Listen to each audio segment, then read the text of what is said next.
বলছে 7/21 into 21 plus পাই সংখ্যাটি কত হবে? পাই কি একটা অমূলদ সংখ্যা? পাই একটা অমূলদ সংখ্যা না?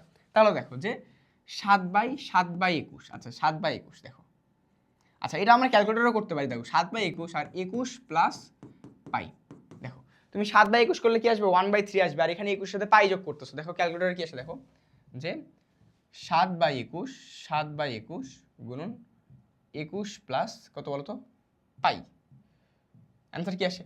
যে 8 পয়েন্ট, দেখো মান চলতে আসে না? মান চলতেছে। কেন মান চলতে থাকবে বলো তো? কেন? কারণ এখানে তুমি পাই যোগ করছো, পাই একটা অমূলদ সংখ্যা।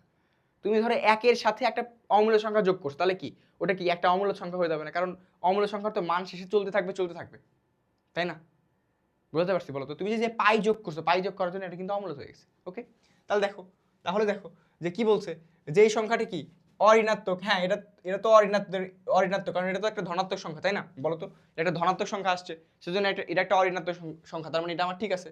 বলছে এটা মূলদ, এটা কি মূলদ হবে বলো তো? কারণ কি পাই যোগ করছে, সেজন্য আমার মূলদ হবে না, তাহলে এটা আমার ভুল।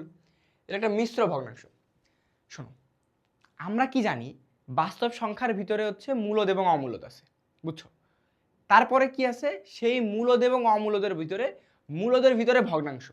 কি বলতো? মূলদের ভিতরে ভগ্নাংশ। এখন একটা সংখ্যা যদি অমূলদ হয়, তাহলে কি সে ভগ্নাংশ হইতে পারে বলতো? আমি বলি শোনো, যে বাস্তব সংখ্যার ভিতরে মূলদ আছে কিউ এবং অমূলদ হচ্ছে কিউ প্রাইম।